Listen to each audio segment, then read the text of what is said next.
handle objective.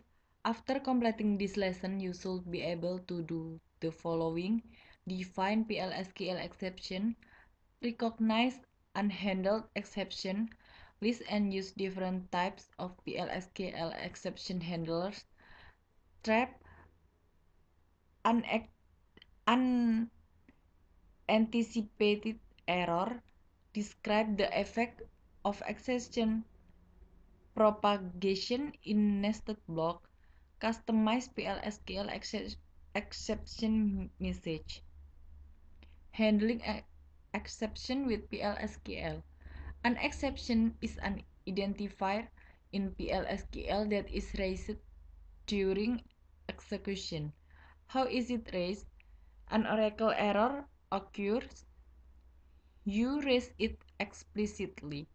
How do you handle it? Trap it with a handler. Propagate it to the calling environment. Handling exception. Trap the exception like this. Declare begin exception end. And then propagate the exception. Declare begin exception end.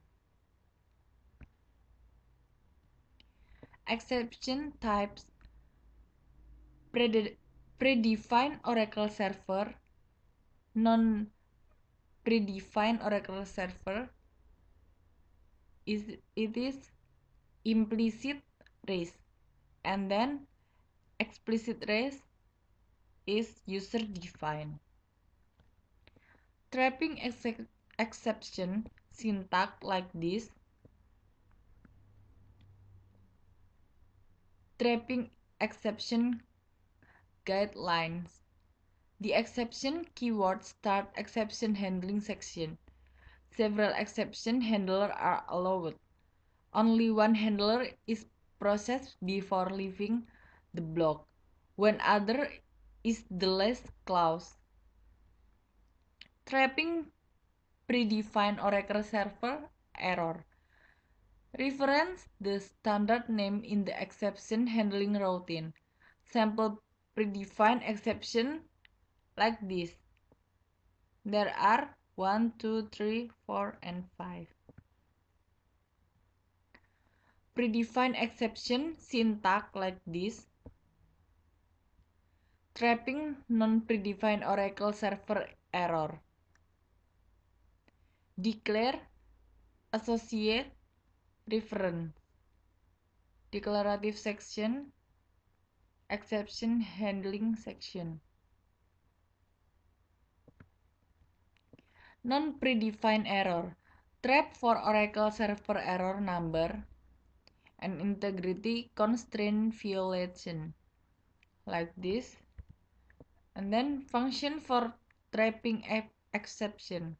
SQL code return the numeric value for the error code. sklearn return the message associated with the error number. Function for trapping exception. Example like this. And then trapping user-defined exception. Declare raise reference. User-defined exception. Example like this.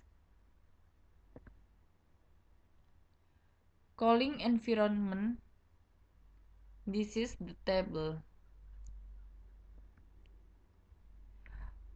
Propagating exception.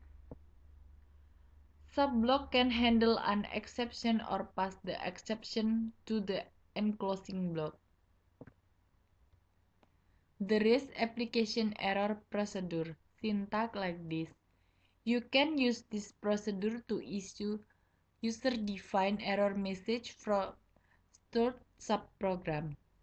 You can report error to your application and avoid returning unhandled exception. Use into different place executable section, exception section. Returns error conditions to the user in a manner consistent with other Oracle server error.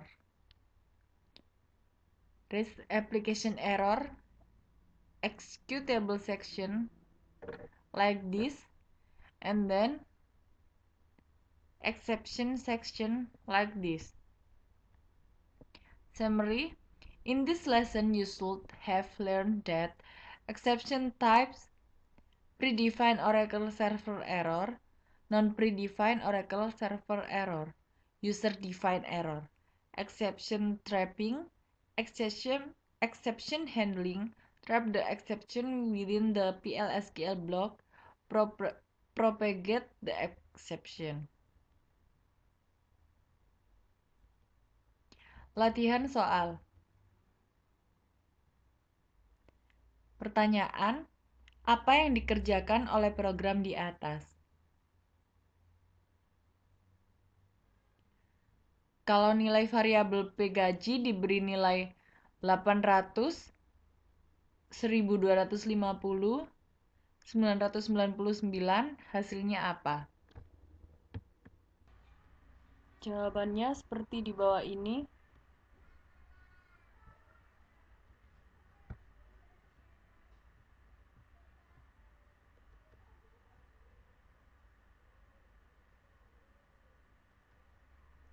Apa yang dilakukan program di atas? Yang dilakukan program di atas adalah menjalankan exception kemudian menampilkan hasilnya. Adapun jalannya program adalah pertama dibuat variabel P underscore gaji, kemudian dideklarasikan variabel V underscore gaji yang diperoleh dari field sal pada tabel EMP dan tampung yang diperoleh dari field ename pada tabel EMP. Kemudian dijalankan query yang menampilkan ename dari tabel EMP yang sal sama dengan V underscore sal, kemudian dimasukkan ke variabel tampung. Dan jika query tersebut berhasil, maka akan menampilkan pesan gaji tersebut dimiliki oleh pegawai bernama dan namanya diperoleh dari variabel tampung. Tetapi jika tidak atau terjadi exception, maka dicek apakah data tidak ditemukan. Jika iya, maka akan tampil pesan tidak ada data. Jika barisnya terlalu banyak, maka akan tampil pesan lebih dari satu pegawai punya gaji itu. Jika yang lain, maka tampil pesan terjadi suatu kesalahan dan program selesai. Kalau nilai variabel P gaji diberi nilai 900, 1250,999 hasilnya apa? Gaji 800 hasilnya seperti ini. Kemudian gaji 1250 hasilnya seperti ini. Dan yang terakhir gaji 999 hasilnya seperti ini.